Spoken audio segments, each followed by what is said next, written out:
In part 2 with Michelle Jackson, we dig into how did you heal and how long did it take?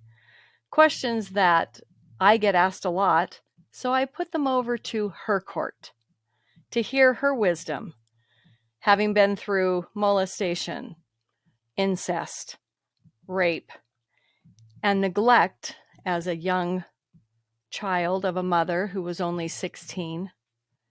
Michelle has an extraordinary way of putting words together that inspire the human spirit in all of us, that we can do just that.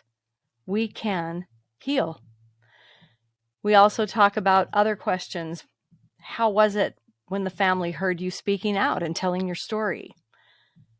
That was an interesting conversation. I'm excited for you to hear how she summed things up. Here's Michelle. Okay, well, I am thrilled to have you back for a part 2, Michelle Jackson. Thank you so much for being here. Thank you, Jan. I'm so excited.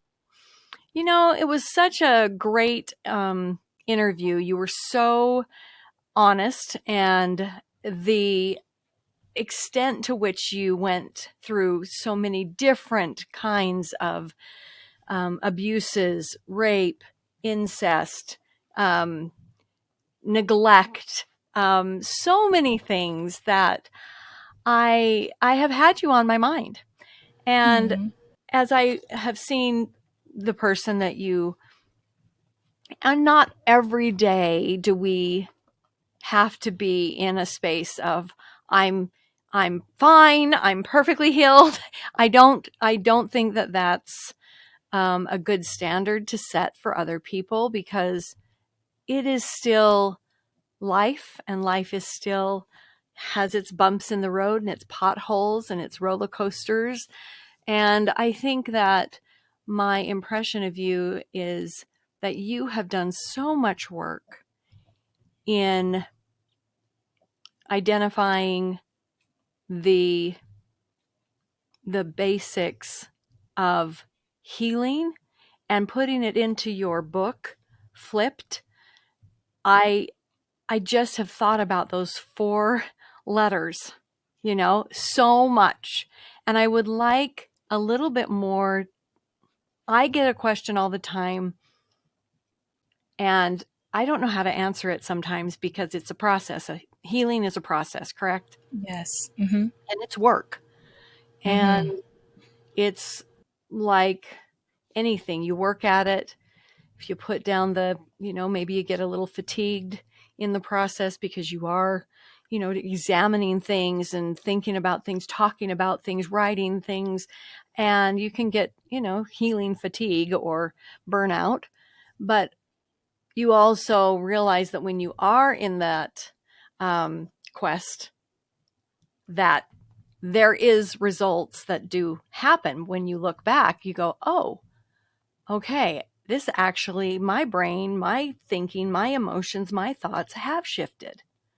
The forgiveness has come, or whatever it may be that you're working towards in order to heal. So I just wonder, I get a question all the time, like, how long does it take to heal? How did you do it?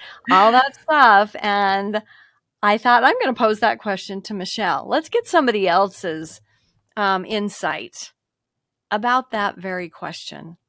How did you do it? How long did it take? I always say it isn't the length of time, it's the number of repetitions you do that make the muscle. That's sort of Yes. my answer. How often do you practice the healing, thing that you're working on? It has a lot of components, and for different people, they're different things. So, Michelle, how did you do it? How long does it take? So I think I will answer that question, both questions, in one answer. You said, how did I do it? And I would probably reframe not even the question, but my answer is going to reframe your question in a way. How am I doing it? I am 51 years young, and As you know, the last time that I was sexually assaulted, abused, I was 17 years old. So that's a long time. I didn't start my process then because I was suppressing everything, and I wasn't in a space that was conducive to me expressing what happened to me or even facing it. So I just pushed it down and I moved forward and I acted as if nothing happened. But when I started the process, when I actually had to face it, and that's one of the most important steps, facing that horrific trauma, facing the truth of what happened, what it did to you, how you feel about it, and all the other steps within, including grieving. I had to grieve for my former self. I will never know who little Michelle could have been had she been safe. I'll never know that. I'll never know who she was intended to be. I'll never know the 51-year-old safe Michelle when she was a little girl. I'll never know her. What I had to do in facing it was accept. This happened. It was horrible. It was unfair. I should have been safe. I should have been nurtured. I should have been loved and cared for and all these things. But the reality is that was not my reality. So what's left? What do I have left? And that was one of the major questions that I asked myself at 30, 31 after the last suicide attempt. What's left, Michelle? What do you do with what's left? So that, I think, was the introduction to God even being able to having space in me to tell me the process of forgiveness, love, purpose, and transforming my thoughts. That was the first step for my ears to be able to receive instruction, spiritual instruction, that inner being instruction, because I wasn't open to it prior to that. You can't receive something or help in an area in which you're not even open to acknowledge it, to face it. So once I was able to face it and grieve and be angry and go through all the steps, then we could start the process of forgiving, the love, the purpose, starting with transforming my thoughts first, of course, right? But flipped. yes, flipping the other flip. way. So the Exactly. flip, FLPT, was actually T first. T flip. Transforming your thoughts, which T is flip. true. Yeah. And Yeah, I T love flip. that because it is really true that thoughts precede everything else that you can. It has to start with transforming your thoughts, because man, that negative, that negative narrative that's on negative replay narrative. and repeat. Yep. And so the thoughts, it kind of made the space for everything else to arrive, to be introduced. And so how did I heal? I'm still healing. It's a process, and it's not as arduous every day. It's not as difficult and taxing. I don't have trepidation around healing anymore. I used to be afraid to heal. Literally afraid to heal, because healing meant that I would have to relive things, right? I would have to see them again, think about them again, bring them up. And even in that, I didn't remember everything right away. No. I remembered most of the things, but there were some little minute details that came back later as I was able to handle and not be consumed or destroyed by what would come up in my memory. Healing for me meant that first I had to face things, of course, the flip, transforming my thoughts and all these things, but it also required some tangible things like support, like talking, sharing. That doesn't mean always on a stage and you're going to share your story through social media. That's not for everyone. But that even if I have to stand in a mirror and talk to the little Michelle inside and tell her, I'm so sorry you were so afraid. I'm so sorry you felt so alone. I'm sorry, but I'm here to protect you now. I'm here to hear you out now. I'm here to see you now. You did such an amazing job. Oh my gosh, I love you so much. You kept us. even when you wanted to give up, when you couldn't give up, when you kept living after wanting to give up, you kept living. Mm. You kept Mm. fighting. Thank you for protecting us as much as you could. Now I'm taking over. You can Yeah. rest now. And then basically telling myself, the little Michelle, it's okay that you'll never mature into anything, into your dream, into your visions, into who you were. Because once your safety is removed, there's no going back. There is no. And I think that's how we stop or abort or delay our healing, because we want so desperately to get back what was lost. And the reality is, there is no going back. You can only go ahead. So moving forward for me meant that I talked, I shared my story. Doesn't mean that for Mhm. everyone, but everyone does need to get it out. Everyone does need to say it, even if it's in an empty room. You need to say, this is what happened. I'm angry. I'm hurt. I'm devastated. I'm sad. I'm whatever. You fill in the blanks. But after I did that, after I was able to talk, and the forgiveness, the love, the purpose, the transforming my thoughts, being able to receive love meant that I received support. Mm. Because love without support is not love. It's not. That's exactly right. It's some kind of false, it's like a wolf in sheep's clothing almost.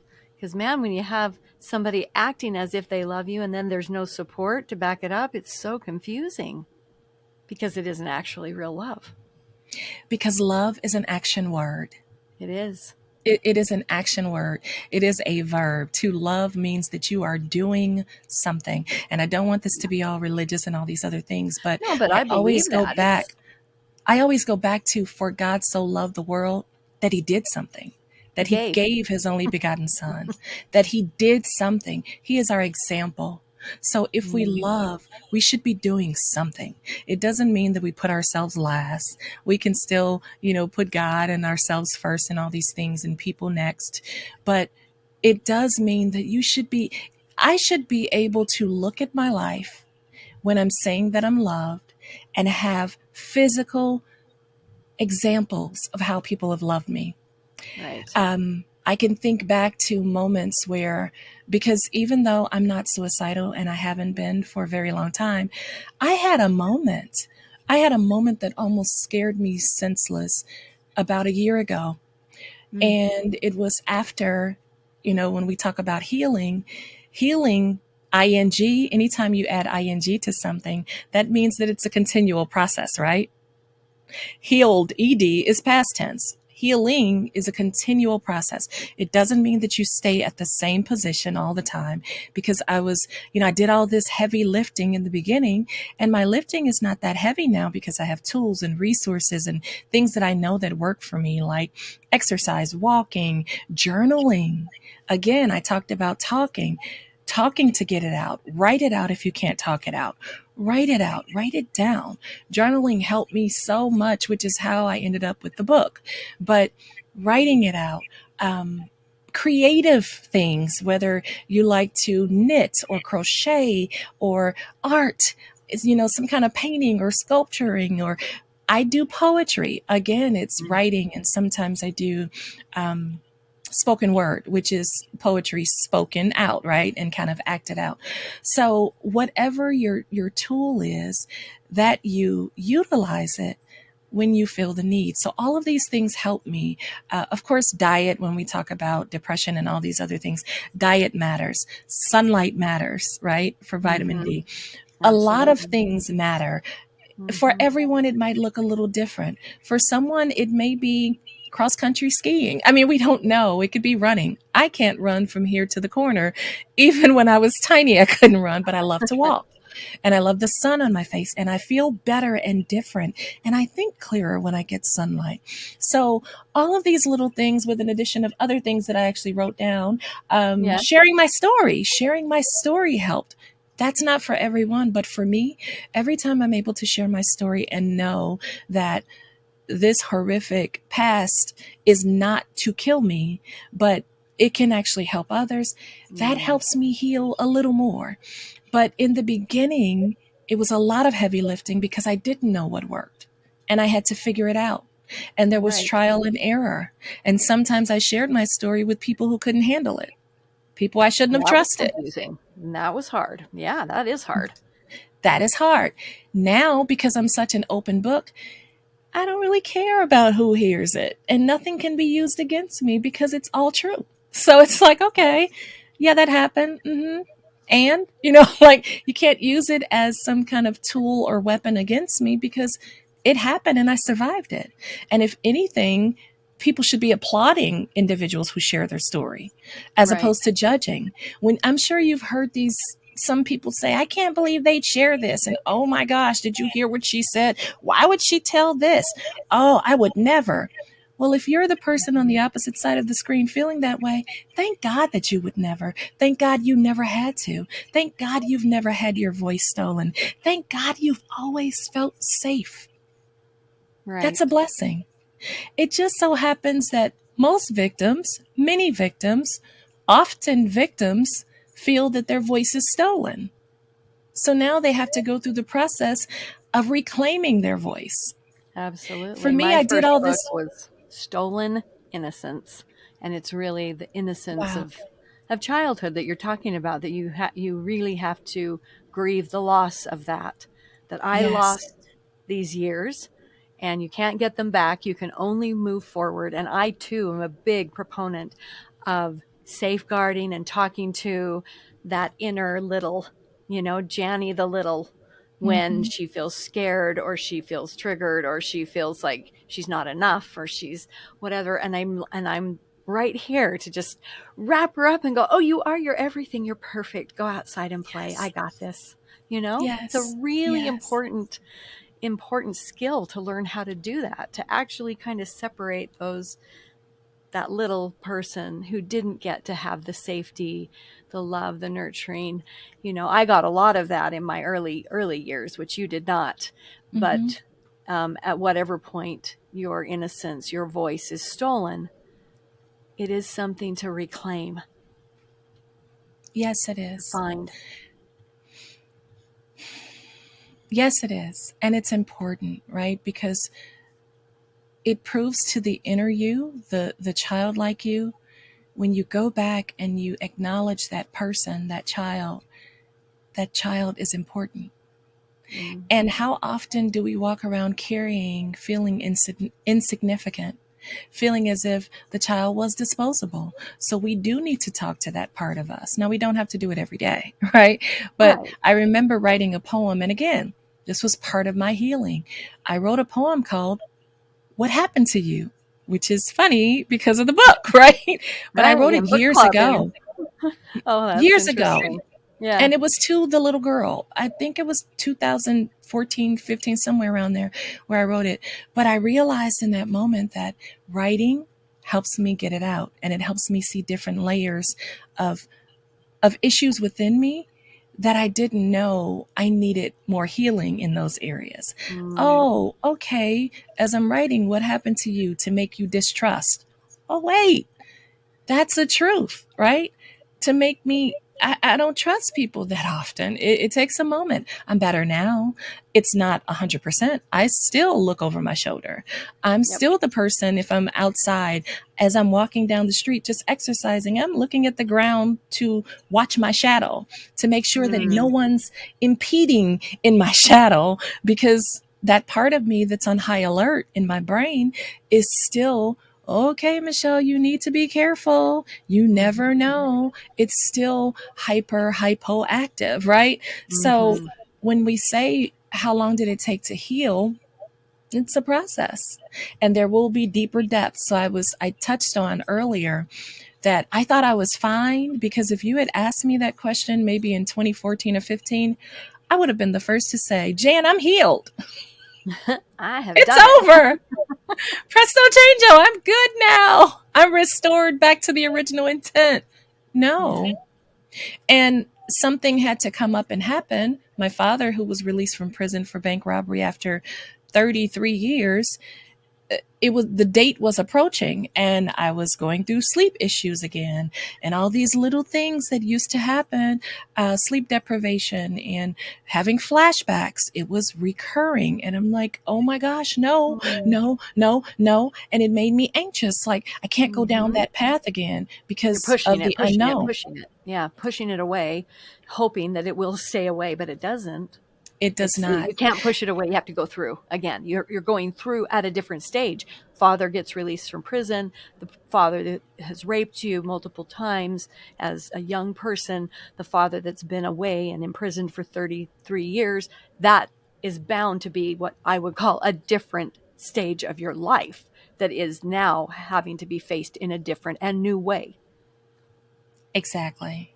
And so when this happens, again, after 33 years, the last time I saw him was in a very violent moment, and with the gun and the Russian roulette, putting it to my head, all these things that continually replayed every night Mm. for about 19 months. I wasn't sleeping. Now I was still functional and I'm still speaking life and I'm still doing all the things. I'm in my toolbox and I'm talking. One of the things that I never would have done 33 years ago, my husband knows what's going on. My daughter knows. My daughter's 30. She knows what's going on. And of course I had to tell her because I don't know what frame of mind he's coming out of prison, out of federal prison, a supermax prison. I Yeah. don't know who he's coming out into the streets as. So Taylor, just, hey, heads up, he's getting released, and I don't know. This And is he's not the 68. grandpa in the funny TV shows. This is not that grandpa. You Exactly. have to absolutely be able to be completely honest, which This is is the very grandfather hard. who would choke me until I was unconscious, then slap me back to consciousness. This is that Yeah. grandfather. Yeah. No. And my daughter has 3 sons, and yes, she's married and has my son-in-law's there, but no, everyone needs to know, not walk in fear, not No. operating in fear, but just not being ignorant concerning what could happen or possibilities or potential. So now, I had to deal with all this, and we're talking about this year. Like, his release date was March 24th, 2023, 2 days Wow. before my daughter's birthday. We're talking just So recently. just recently. So all of this work Gee. got done. I'm having events and I'm sharing, and I'm a certified coach and a certified speaker and all these things. And people are calling me when their children are suicidal or have been raped. And, Oh, I'm giving advice and all, and I'm good and everything's great. And the rug is pulled from under me. So what did I do? I shared with my community. This is part of the healing process, being able to reach out and talk and be honest and disclose where you are mentally. so it's Hey, that support system that you made sure you had in place, and then you didn't shut up and clam up and walk away from that. You walked in toward that. You said, yes, I need to communicate. Here's my support system that I have now built. Because how important is that to not be alone in this? it is so important. And now, if a person is in a position like I was as a teenager, where you are alone, Mm-hmm. I'm not going to give you a death sentence because there's no one there. God can still get you through it. You can still get you through it. There are still things you can do. You can write it if you can't talk about it. If you're in a household and if you can't go to the police, all these things, of course, go to the police, right? Automatically. But if you can't, you can write it out. You can still talk in a mirror silently in the bathroom to yourself. You can still walk. You can still exercise. There are so many things you can still do to make sure that you're taking care of yourself, to make sure that you're acknowledging your pain and what is happening, and acknowledging the fact that you don't want to always exist in pain. You want healing. You can start the healing process. You can read. We have books and telephones everywhere and iPads and computers. You can look up resources to healing. Definitely therapy. That is number one. Now, for me, I was in and out of therapy after my last suicide attempt. My medical doctor, as I shared in the previous podcast, he was acting as a therapist with me by just listening, because listening means so much to a person who's not been believed.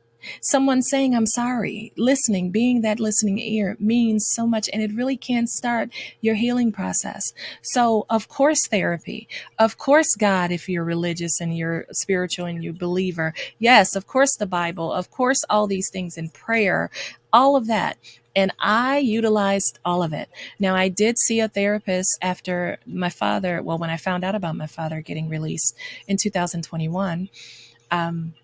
I reached out to a therapist, like, wait a minute, let me make sure, because the sleep deprivation thing is coming again. And I want to make sure I'm okay. I have to do this self check. I'm sharing with my loved ones, but I still need a little more reinforcement. And I reached out to a therapist, and this is not sponsored, but through BetterHelp, and found someone Mm-hmm. good. And it was just like, hey, I need to do a pulse check. Am I okay? These things are coming up. And she assured me, this is normal. This is natural. You have your resources. We went through 5 or 6 sessions, and, I'm fine. Now, I did have a moment. I had a moment that I can't even share because it's too graphic, but I had a moment of almost like a vision of my own departure from the earth. Mm. And that was around the same time that I reached out to a therapist, like, oh no, what we're not going to do, we are not going to revisit the suicide ideation and suicide attempts. We're not doing that because I have value. My life Mm. means something. I am important to this earth, and I'm not going anywhere until purpose, all passion, all everything has been fulfilled in my life. I So, love that. how do you heal? One day at a time, one step at a time. And it's a continual process. And you may feel like, oh, I'm good, I'm in a great place, but you have no idea what's around the corner or what's coming down the pipeline in 20, 30 years or 5 years. And it's okay. It is absolutely okay if, something does arise and you need the reinforcement, you need the therapy, you need the support, you need to write more, read more, breathe. That's another thing. Deep, Mm. intentional breathing, because I didn't realize for a very long time, I didn't breathe intentionally. I breathed because I was in survival mode. Mm-hmm. Shallow, short. I walked around like that, just like that, Jan, Tense all the shoulders, time, little breaths. Yeah. Yeah. On high all the alert. time, high alert all the time. And I didn't realize that until probably 10 years ago. How Wow. insane. I'm 51. But this is why I think people need to hear the rest of your story. Why we're doing a part 2 is that it doesn't come all at once, nor does it come overnight, nor does it mean that you won't have to revisit certain things at different stages of your life. Mm-hmm, You get married or you get engaged or you have a baby or you get divorced or your father is let out of federal prison. New mm-hmm, new way of being has mm-hmm. to be looked at, right? And so Yes. that's what's remarkable about the really positive person that you are. And I just wonder, being born into, raised in an environment that was so um I don't know if negative is the correct word, but it was Toxic. neglectful, toxic. Yeah, really, truly. Mm-hmm, What mm-hmm. did you have any trepidation when you finally said, I'm figuring this out. I'm worth taking a minute and trying to find a healing path. I am not going to commit suicide. I've done this 3 attempts. I've had this spiritual, kind of experience and manifestation that my life has meaning, and that I don't know what that is, but I'm going to figure it out.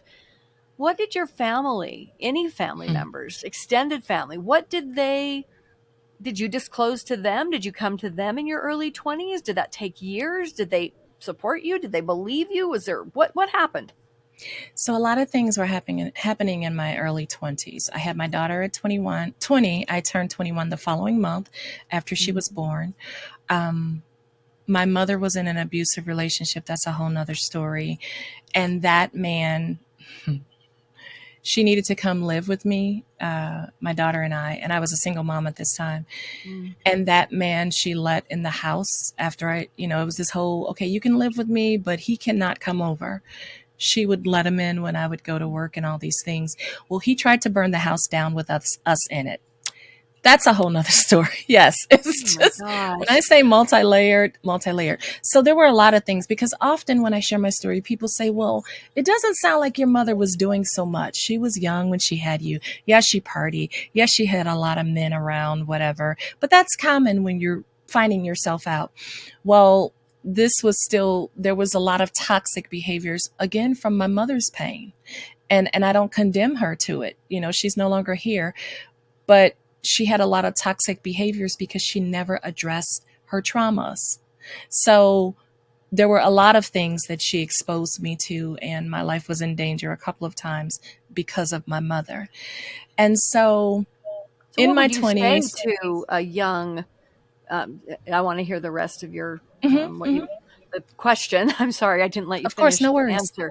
But just maybe keep in the back of your mind, what would you give advice to a young, a teen, or someone who's having a child at a young age, and really the truth is the brain development, the emotional development, the physical take care of another human being development, all of these things, plus born out of trauma. Your mother's Hmm. was raped by your father, Hmm. and that's you. And Hmm. so you now are really, in my mind, an expert in giving any kind of advice or a tip to a young teenager that might be, you know, they've kept their child, they're wanting to be a good mother or parent. It it really can only come from someone like you to tell them, if you do party, if you do have the string of boyfriends, if there is neglect going on, you are harming yourself and your child, and you get to say it because you lived it. So what I would say to that person, I stopped speaking to my mother completely about 7 or 8 years before she died. Might have been even longer than that. I remember her reaching out to me via Facebook asking if we could talk. And this was because my mother also had another child. I was raised as an only child. I found out through gossip in the family that my mother had a second child, and it was a boy. He's 2 years younger than I am. Hmm. And even when I asked her about it, she literally, I mean, I don't mean figuratively, I don't use profanity, but she literally said, "Get the F out of my face." That was her response when I asked her, "Is it true that I have a brother?" And I Wow. had to go and ask one of my aunts to, confirm or deny, "Do you know anything about this?" And I was a young kid at the time. And my aunt said, "Yes, but I can't tell you anything else. Ask your mother." That was a long journey, but she did give him up for adoption. And he found me on Facebook. So my mother, after he found me on Facebook, she reached out to me and asked if we could meet to talk. And I said there was no reason because I knew she was trying to do damage control at this point. Let me get ahead of it. Michelle, he's talked to Michelle. I want to make sure that she's Mm. giving the right story, right? And I don't Mm. look like this villain who just didn't love him and gave him away. And I told her then, no, thank you. There's no reason. I still look at that Facebook message from time to time because I have zero regrets. Like, I don't feel bad. I did so many things trying to be a good daughter, trying to be worthy of love from my mother, trying to feel like I mattered. Um, Jan, I may have told you this, but I'm not sure. There are no photos of me as a baby. The first Mm. photo that I've seen of myself, I was 6 years old, and it was a school photo. And I remember that day because my mother was in the bed asleep, drunk, because she'd gone out to bed. Now, she wasn't an alcoholic. but she had tied one on this particular night, and she wouldn't wake up to take my pictures because one day in the week she would be off, and one day, like generally on Sundays. And she worked 3 to 11. And this day she's home, and I'm thinking she's going to do my hair. She didn't. I got myself dressed. I did my own hair, and I had this huge ponytail. And on this photo, there's lumps because I was 6 years old and I had to do my own hair. So, it's black hair, it's a little thick, and Yeah. there are lumps around this ponytail because I couldn't smooth it all out. The sadness in my eyes on that photo, Mm. that's the first photo that I've seen of myself. There are no photos of me as a baby, as if I was born, but I didn't matter, as if Yeah. my existence never meant anything. And I would tell a young girl, no, I would ask her, would you like to have a relationship with your child in their adult years, in their teen years? Would you like to know that your child respects you and loves you? If that young lady, the young man said, yes, of course. So then you need to do things to be loving, Because to it's an respect the action child. word. Yeah, again, doing. You need to make sure you give that child reasons to respect you, to honor you, to look at you as if you're an example, to want to be around you. I didn't want to be around. Being around my mother made me hate myself. Being Mm. around my mother made me want to die by suicide, even a fifth time, because I attempted the first time at 12, second time at 16, third time at 17, fourth and final at 30. I didn't tell anyone, I'm on this journey, I'm on this path, but at 22, 23-ish, I think I was 22, I started going to church. And that really, a real church, as in my adult life, that really started to kind of shape, wait a minute, something is different here. I don't look at things the same, even though I'm still suffering from depression. Wow, there's something where I can at least have moments of joy, even at church, right? Moments, little glimpses of hope, even though I'd go home and still want to die. There was still something there. And in my family, I was just called crazy because, well, I've attempted suicide at 22 already 3 times. My last time I would be 30. There was no talking to my family. Like, I was crazy until someone needed me, and they needed me a lot. Um, there was no real support. But here's the thing. Even though I'm saying all these things that are true, I have no animosity. They did what they knew. They did the best with what they had. That's literally what I have to believe, because I've made a mess of my life too, right? I made a mess of things. I, jumped from job to job. Um, I'm a wonderful employee if I can just stay at a job, right? My last role, I was there 5 years, and I was so proud of myself. Like, I made it 5 years. I think Mm-hmm. other than that, it's been 2 years here, 3 years there, just what have you. And I talked about the abortions. I have had relationships. Now, I was never overly promiscuous, but I've had, partners or whatever. Didn't always choose the right guy. I've made a mess of things at times too, right? But the one thing that I did do really well, even considering the circumstances, is parent my daughter. Even with my mistakes with her, my daughter and I are so close today, and we have been for a long time. Now, she is not perfect, nor is anyone else, but I'm so No. proud of her.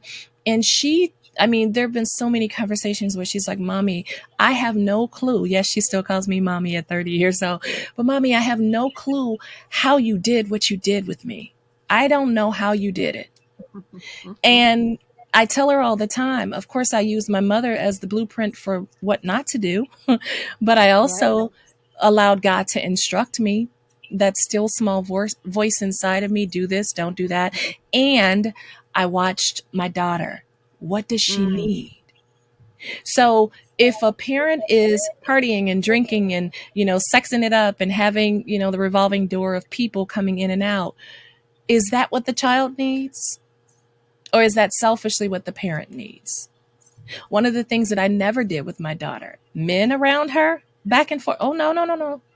My ex-husband, but just men here, men there, she's here. No, no, no, no, no, no, no. Because I vowed in myself that what happened to me would never happen to her. And it did not. She was not molested on my watch. She was not raped or any of these things. And I think in my family, because not only was sexual perversion on my father's side, it was also on my mother's side. Mm. One of my mother's brothers was molesting some of the cousins. That's a whole nother story.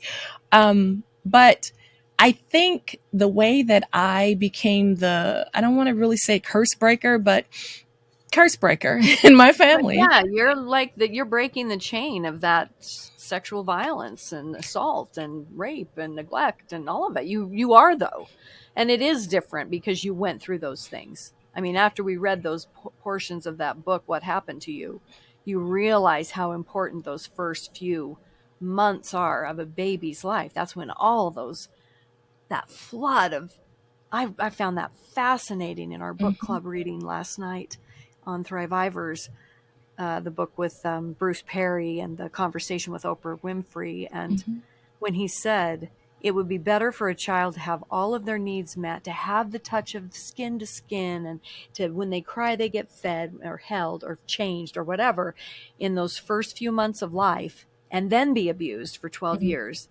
than to not have that in the first few months and the next 12 years be, rainbows and roses. That it is so important to the development of the brain and the empathetic nervous system, and that those newborn baby months are critical.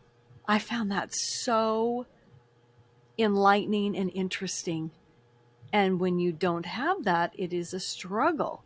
And for mm-hmm, you to break this chain when you have this intergenerational trauma and abuse and sexual perversions, as you mm-hmm. said, rape, incest, molestation, it is extraordinary. So may I just acknowledge that because you're Thank you. very humble. Well, I do know that I didn't create me, right? And I'm not smart enough or special enough. Now, I know I'm special. Okay, we all are. But I'm not smart enough or special enough to have figured it out. I know that there was help along the way, even Sure. though there was such a dark period of time in my life where I didn't see the light and I was hopeless. I know that God was still pulling me through, even though I didn't want to go through, even though I just wanted to give up. So I can't get full of myself now, even though I did the work, because faith without works Mm-hmm. is dead being alone. You can have all the faith in the world, but if you don't put it to work, just like love without action, it's null and void. It doesn't exist. So yes, Right. I did the work, but I know that God led me in the direction of, hey, you need to deal with this. You need to deal. And it couldn't just be because I had this major depressive disorder, or they called it severe clinical chronic depression, but today it would be the major depressive disorder. Even though I had that, even though, yes, there was a chemical imbalance, all these things. And, when I share my story with Chicago Police Department, they always ask me, do you think it was nature or nurture? I think it was both. I think, I had a grandmother who died in a mental hospital, my father's mother, when she was in her 30s. That's a long story. My father Mm, has his own story of trauma and sure. all types of things, because his family was broken up and they were put in foster care system, and he was abused and neglected and all the things. And his parents were both, his father died very young, when he was young, and then his mother was in a mental hospital, and she died in that mental hospital when I was a senior in high school. I never met her. And so, you have the generation that's passing down that mental illness. Yes, okay, great. But also conditioning, environment, what is going on. And then also, in addition to what happened to you in the book, and he talked about the ACEs study, because I worked for Mm-hmm. a company called Erickson Institute, and my old supervisor, who was the president of the company, I don't know if his book is out yet. I might reach out to him and ask him, but he was writing a book about I think it was the first 1100 days.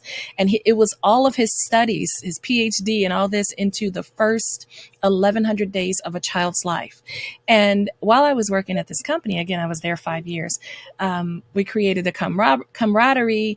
He actually knew about my book and he knew my story. And he would always just sit in my office like, how, Michelle, how are you with all of these things? And he's a Jewish man, love him dearly. Mm-hmm. His name is Jeff Nagel. You can look him up. People can look him up if his book is out, especially. But Jeff Nagel, he has various papers out there, various interviews and speeches and all these things. But he would marvel at me, and I'm like, I know you're Jewish, whatever, but it's God, and I did the work. I did the work. Yes. And that's the part that, one of my life's messages is you can overcome anything with faith and work. You 100% can. But it's going to require work. And sometimes we're tired. Sometimes we don't want to get out of the bed. We don't have the strength for showers. We don't have the strength to even reach out to our resources. I get it. I've been there. I didn't want to talk to anyone. But I keep that echo in my own head of my own words. Michelle, you are special. You are. God has a purpose for you, a plan for you. You didn't overcome just to say you overcame. You overcame so that you could create something better, something beautiful. Yes, a conduit for your daughter into this earth and for her to have a good life and your grandkids and the curses broken, all that stuff. And I'm not talking deep, spooky, spiritual curses. I'm talking about No. generational habits. Right? Yeah. Because yes, you can have the Absolutely. generational trauma and generational curses, but how about generational habits? Like, oh, Black women are just supposed to be strong. We don't cry. We don't get soft. We don't need help. We can pull the whole family. No, we are people too. Break that generational Absolutely. habit of not asking for help. Hey, I need help. Hey, I'm not strong today. I need someone to be my strength. When I had the moment of revisiting a possibility of suicide, and I called my best friend, and she just listened, and she was so remarkable, and she reminded me of me in that moment. It was a short moment, but she reminded me, Michelle, you've done so much work. I know you're scared right now with your father. I get it. I'm here. We're not going to let anything happen to you. But also, as you've said, Michelle, you're not that 17-year-old little frail girl anymore. Right. He's not that strong, intimidating 30-something-year-old man anymore. So Exactly. having activating the things that you've done, like, there are so many ways to heal. There are so many things that we need to heal, but we also first and foremost have to be our own advocate, because Mm-hmm. sometimes, unfortunately, we won't be blessed enough to have an advocate. Right. So we have to show up for Mm-hmm. ourselves. And that may not Absolutely. sound fair. In this big old world, you'd think everybody has someone. Well, there may be seasons in someone's life where they are alone. But guess what? Even if you're alone, you're still not alone. There's still Right. someone who created you, and you still have you. Yeah. That's what I was thinking. It's again, it's my self-talk to my little Jan, and Hmm. we're best friends. Yeah. My dad used to call all the grandkids and, oh, are we best friends? He'd always ask them, are we best friends? And they say, yes, Grandpa. Yes, of course. Oh, good. And then the next one would come in, are we best friends? And then the cousins would come along. We're best friends, aren't we? He would ask, I mean, everybody felt like they were best friends with my dad. I mean, when he died. And that's the kind of life that I want to emulate and to live. And that's how blessed I was to Hmm. have that kind of an early childhood experience. And that's where I am in such awe of you and others who don't have that and yet somehow have found themselves to be their own best friend, Yeah. It's have figured it necessary. out. It's Yeah. necessary. That's the only way you can survive, honestly. It's the only way. Because if you continue to see yourself through the lens of trauma and through the lens of child sexual abuse, you Mm-mm. will have the vices. You will need alcohol or drugs or sex or suicide. You will need those things. Mm. And when you start to realize what happened to me does not define my value, it doesn't Right. define my worth, it doesn't No. define or determine the rest of my life. I can do that. And that is the part that is, I think, one of the most important, because your power was taken, right? To be Yeah. reconnected back to your powerful self. I have the power to create a better life, not a perfect one, not one But free from better. pain, but better. Yeah. Better. When my grandson, I have three, but one is 9 months old, the other is 3 years old, and the other, my daughter, he's my grandson because my daughter adopted her husband's son. So he is my Wow. grandson. I mean, and I can't share the joke that I tell. I'll share that joke with you, Jan, another time. You're gonna Okay. really think there's something wrong with me when I share it. But Oh, no, I the won't. I saw the picture of your beautiful family. I just thought they were absolutely just, it just warmed my heart so much to know that you have that. Yeah, they're so And yummy. They're so that's yummy. so yummy. But here's the thing, for me to know that my grandchildren are safe. Hmm. My daughter is 30. She's safe. She doesn't have the story that I had or have. Hmm. Hmm. That, if I never do anything else in this earth, I've done my job. Yeah. My grandsons, I tell my daughter all the time. So, as we're talking about child sexual abuse and all these things, I've told my daughter, listen, you know my history. Watch everyone. Don't walk in fear. Do No. not walk in fear, but it is better to be cautious and your boys are safe rather than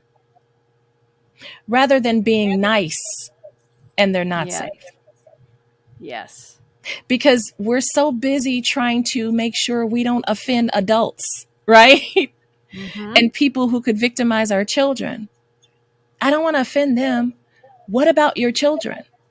Because this Right. isn't something that's as easy as an offense. This will be something that will uproot their whole lives if it happens to them.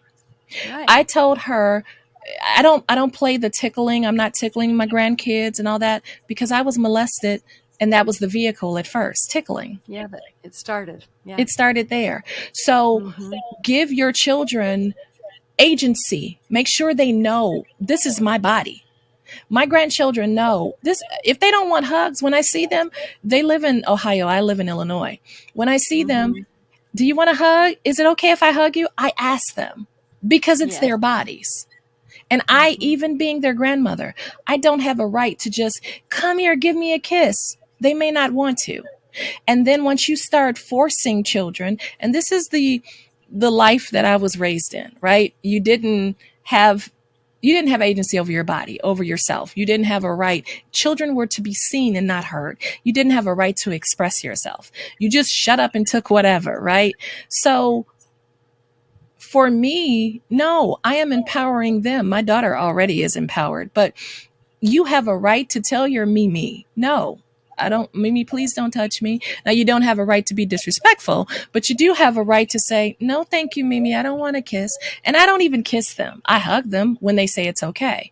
But making sure that they understand this is my body, because if I go cross over that line, what's going to stop the neighbor from crossing the line? Because I've conveyed to these children, when you see an adult, you just do what the adult says. You Yeah, don't you have push no back. say. Right. And that is a really, really good example of just a small boundary that by example you have helped them create, that they are in charge of this boundary.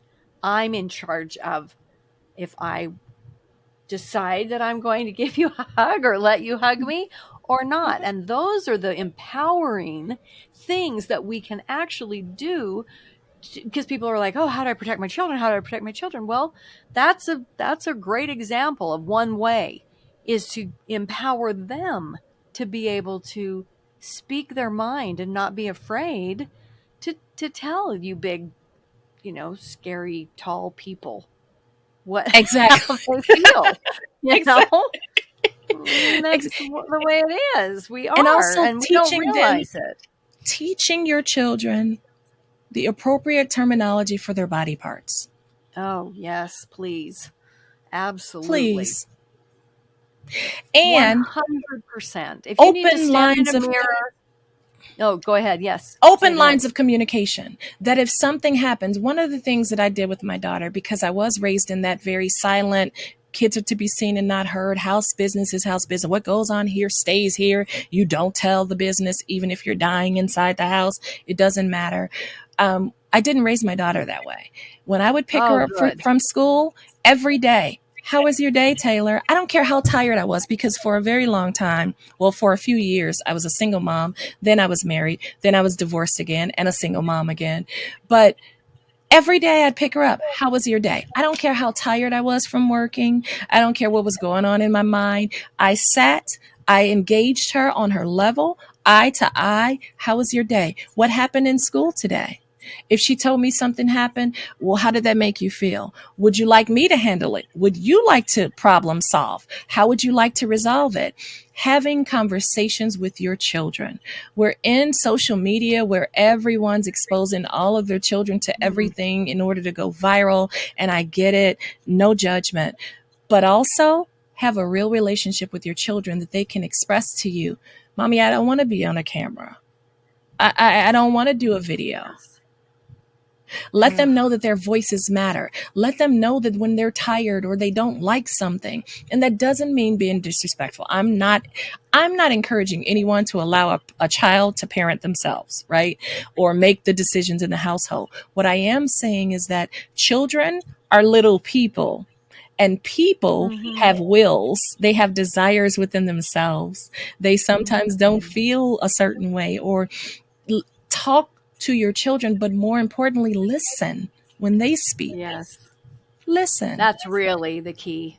I think more than anything, there is not enough time because we're so busy or we're on those ridiculous time, you know, grabbing. I mean, I just see so often, someone crossing the street with their little kids and they're looking at their phone. I'm like, or they're out to dinner and, Mm-hmm. and they're sitting right there with each other and and I'm like, oh, I'm so grateful. Yeah, exactly like that. Mm-hmm. And they're not looking at the kids and the kids are talking to each other and they're trying to get their attention and I just want to scream. And I am so grateful we didn't have that. And We guess sat what? at the table every night and talked around the table with our parents. That was just standard operating, and they listened. They just didn't do a lot of giving their advice and la la la la la la la la la wah wah wah wah wah wah wah. It wasn't Charlie Brownville in my house. We actually talked and were listened to as little kids. It's why I got through my abuse and my all the things, and that it was that foundation. Mm-hmm. Please do that with your children, please. Jan, that is so beautiful that you had that. It really, really Ugh, is. And it does so matter. lucky. It does matter. And the thing is, when we don't do it as parents, when you don't pour into your children and invest in your children, investing time and energy and love and care and fun. I was a fun mother too. Now, it sounds Yeah. really odd. Like, how was I all these things? But I was suffering from depression. I was dealing and suppressing all this childhood sexual abuse because I was the queen of compartmentalizing. I knew how to Mhm. compartmentalize. I knew, hey, my daughter's more important. Doesn't matter if I don't want to live today. She has to eat. She has to feel Right. seen. She has to feel loved. So I constantly showed up for her. But if we don't do that for our children, you know what ends up Mhm. happening? They end up looking for that validation someplace else. That's And right. that can be dangerous. So this is really interesting because one of my questions that I was going to ask you, and now you've answered it, is how did your trauma affect your daughter? Hmm. And I see that you took your trauma in really this positive way in how open you were with your daughter, how you listened, how you wanted to build the relationship, how you spent that time, how you compartmentalized when you were having a hard time over here, so that who was standing in front of you, your little person, could have your attention, your love, and you weren't a complete, mess all the time. Mm-hmm. And we can do that in private. And we do need to do that sometimes. And yet be honest with our children that we struggle, or that we're human beings. But being able to have that dialogue and know that has really been like a master class in how to parent, even when you've been through, severe trauma. You can do it because your focus was on what matters for them. Yes, I and will do what is best for them, yes, for and that. yes, and Jan, and And I have to say this because this is so important. After the last suicide attempt, my daughter was 9. I was the friend who called the police that I talked about before. She mm-hmm, somehow, while I was in the hospital getting my stomach, all this stuff, tubes everywhere, um, she somehow ended up with my mother taking my daughter out of school early that day, and told my daughter. mm, So I never intended on living. So I didn't plan for a conversation about suicide with my daughter because it was not my intention that I was going to live. So finally getting released from the mental ward of the hospital, I had to have a conversation with my 9-year-old about why I wanted to leave her, mm, because that's how she processed it. of course. And it made sense. My daughter did end up having resentments, and she didn't even know it. She had no clue. I had a conversation with her a while. It's been years and years and years. I said, Taylor, because we were talking about something, she had anxiety. That is what she dealt with. And I know I take ownership for that, because imagine being in this world where you're safe and your mom loves you and you're having fun together and you're the home where the kids come, because I wasn't allowing my daughter to go stay at anyone else's house, but I was the safe house, right? So they'd come, Yeah. we'd play and all the things. And I'm a young mom at this time. So I'm 30 and she's 9, so still young. And imagine having that and this safety with your mother, and then the carpet pulled from under you because she's trying to leave you. Of Right. course, you're going to be anxious. Of Mm, course, you're going to deal with anxiety. So I had to have mm-hmm. the conversation with her that I don't know that she understood it at 9, but I communicated to the best of my ability at the time. I'm sorry, I wasn't well. I didn't want to leave you. I was just in so much pain. I'll never do it again. And initially, that was the beginning of me not trying to die by suicide again, keeping my promise to Mm. her. Wow. And somewhere intermingled and meshed in there came the healing and the doctor, my MD, and all these other things, and the question of why are you here? All of those things created this snowball effect in a good way that kept going down the hill, that allowed me to climb up the hill to my healing, to start the process. So Mm, I, even to this day, like I've asked her, not today, but years ago, if you ever want to talk to me about that and what that possibly did to you, I'm here and I'm open, because I yeah. understand that that could very well be something that you still deal with. And for a while, she was on high alert. Like, Mm-hmm. if I didn't sound perky and everything's great, then she's like, Mommy, are you okay? And you could hear the Yeah. fear. It could have Course. been 10 years later. You could hear I had to have a conversation with her. Taylor, I understand. You were traumatized. I get it. Yeah. You have every right to that. But I promised you I would never do that again, and I won't. And now I'm able to talk. So if I ever felt anything, I would talk to someone. You don't have to Yeah. worry about that. And it's just reinforcing those things over and over and over again, just like we reinforce the good and the new patterns in our brain when we're healing from trauma. You have to do that with children. They have to Mm-hmm. see proof of that and feel that and be comforted over and over again. And eventually it finally, it can go. It can Mm-hmm. be like, okay, I trust again. But that trust to Yes. be is, to be honest, is what you're rebuilding, Yes. because you really compromised her trust, Mm-hmm. right? I did. And we didn't get to finish the question about your relatives or family members when you started to disclose about your sexual childhood abuse, rape, incest. Okay. Did the family just all pull away from you as well? Because you now really have pulled away from your mother. It So sounds like. I did, and she she died in 2016. So around Okay. 2000, I don't know, 9, 8, somewhere around there is when I stopped speaking to her, and I kind of removed myself from my family at the same time because it was like a package deal, right? My mother Mhm. came with my aunt and cousins and all that, and I didn't like who I was around them. When I turned 30, so after the last suicide attempt and I finally started the process, it was like soft healing, right? I'm kind of dealing with it, but it's not head first. It's not, too much, but it's just, okay, I'm acknowledging, I'm talking about it. I'm starting to peel back the layers. I'm really dealing with that pain and what that means about me and my future and all these things. Well, I did that for about 5, 6 years and I was good.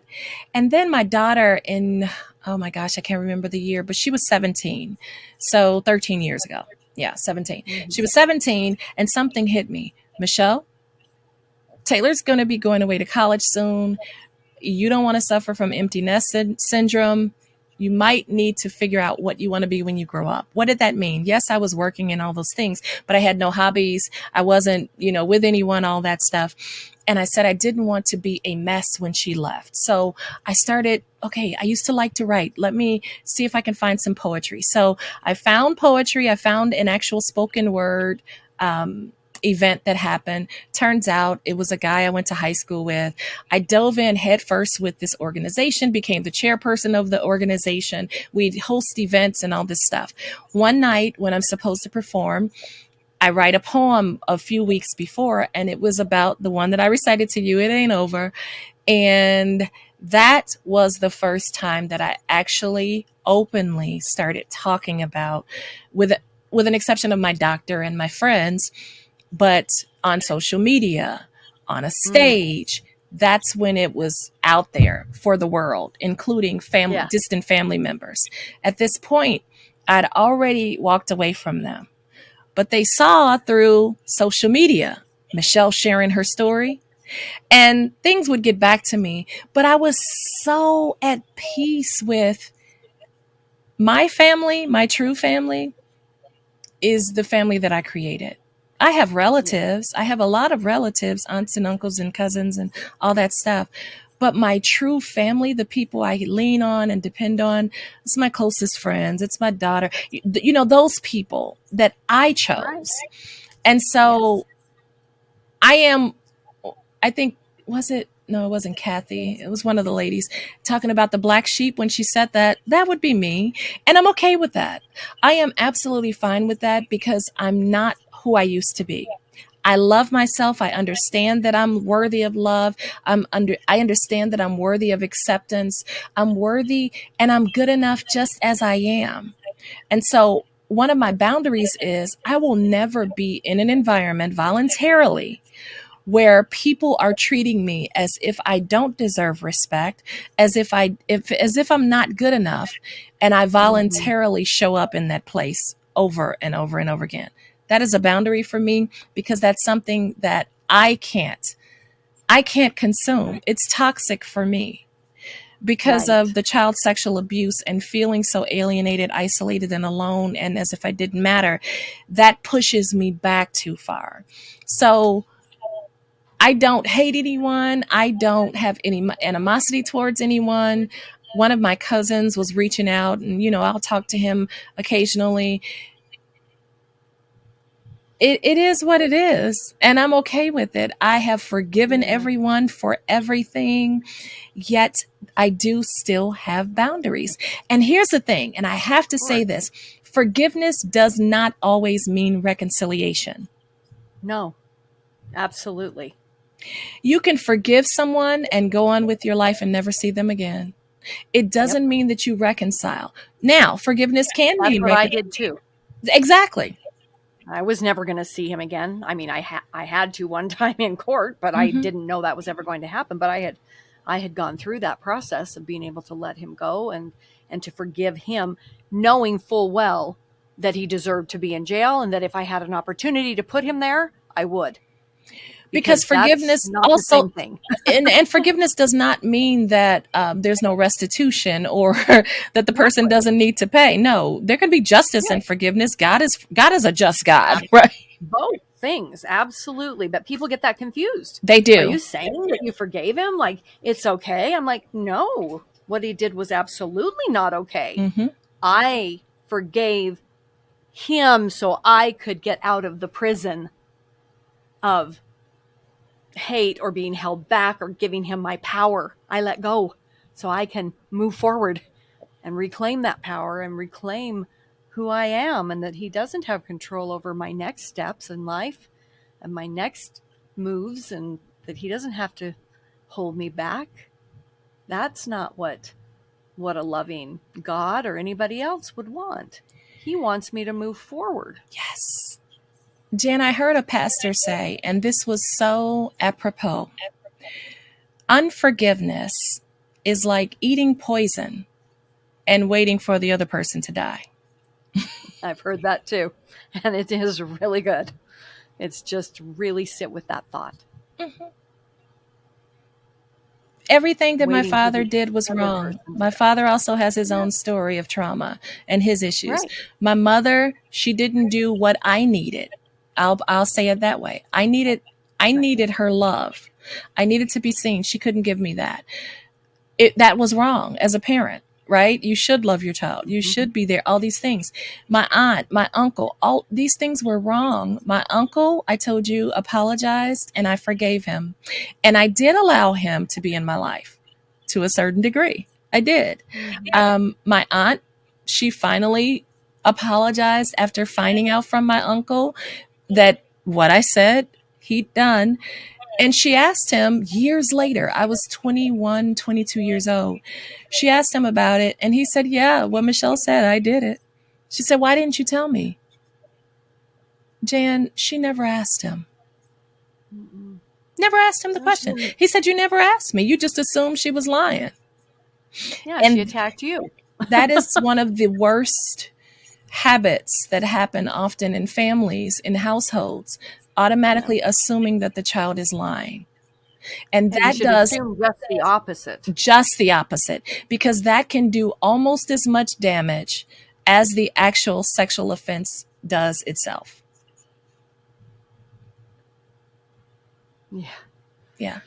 It's really so important that we believe, if we could just shift our whole culture to a culture that believes first, Hmm. and then maybe that occasional time that it was blown out of proportion or that it Hmm. wasn't quite true, which is so rare. So But rare. that occasional time we'll figure that out Hmm. instead of the other way around. Exactly. That's not true. And then the person is sitting there trying to having to prove to everybody, and then they don't talk anymore, and they are shouldering as a young person Hmm. a burden that they are completely unprepared and not able to shoulder. It is suffocating. It is. It is destruction. And we should shift our the first thought should be, I believe you. You started with that, how important it is to be in a community, to have the support around you, to be believed. It is Yes. like the key to begin to heal. Because the first moment when somebody doesn't believe you, now who do you ever tell when something bad happens? There's no one. You just stuff it, you just swallow it, you just assume it's your fault, you deserved it, whatever. All of those wrong absolutely not true thoughts are. Mm-hmm. That's what you have. That's what you're left with. I just think you're remarkable. And I was really hoping to get a little bit more information, maybe for our listeners, just to know how can they find your book? Have you published any of your poetry? Can they follow you? You're a public speaker. You've got so many things to offer. How can someone just connect with Michelle and what you have written, or your poems that you so beautifully shared on our community the other night? It was so powerful. Thank you. I was just saying amen all the way through. Thank you, Jan. You too are remarkable. I love these love fests. It's so beautiful. It's beautiful to be in a community that understands, right? So Yes, often we're around people who say they don't understand, but we also know the statistics of individuals who are victims of childhood sexual abuse. So it's like, do they not understand, or are they not ready to face it, right? that's it. Because the statistics, that word, they are insane. Like, some statistics say 1 in 4, 1 in 5 children. 1 in 5 is too much. That's 20% of children. 1 in 5 is 25. Some say higher. So the bottom line is, it's much more common than people acknowledge. And I know part of that is Absolutely. because of shame, right? The shame associated with it. But people Right. can find me and my book. I have my poetry books, but that's another conversation. I have two types of poetry books. One of them, and you won't believe this, I was finding myself. One of them is more sensual poetry. I Oh. know.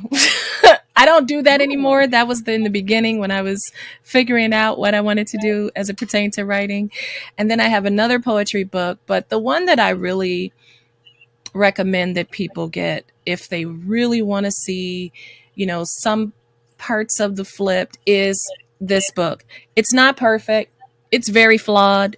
You'll see grammatical errors or whatever, sentence structure issues, because I needed to get it done. I wanted to write a book Yeah. for the last 15 years, and I said, no more waiting. I'm just going to get it done, imperfect and Mhm. all, but to help others. So When She Flipped can be found anywhere books are sold, but you can go to, of course, Amazon, and it's When She FLPT, and it's Yep. Overcoming Suicide Through Transformed Thoughts. Mhm. And there's actually a poem in here, and it's entitled, oh my gosh, I wish I had it marked. Not the same.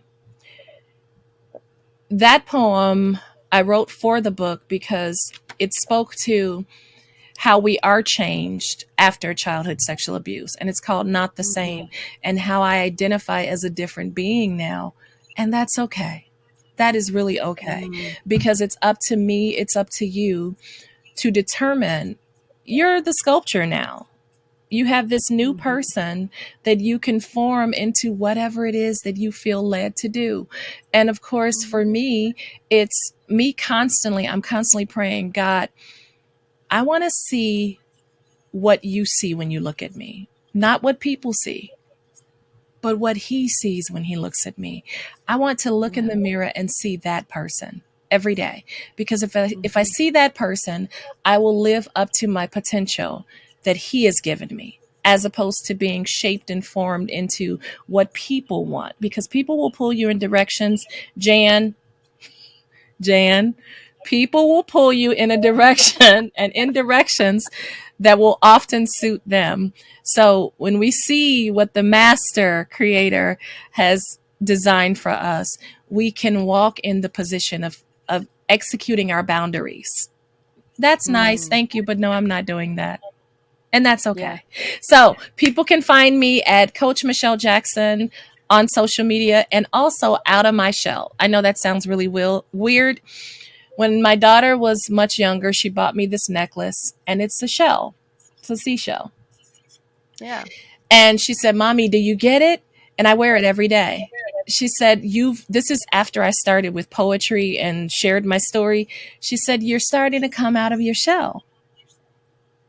So that's where it comes from. And I recommend that everyone come out of their shells, because often we think shells are created to protect us, when often, as they're protecting us, we're safe on the inside, but we're also being protected or removed from the beautiful ability to see what's on the outside.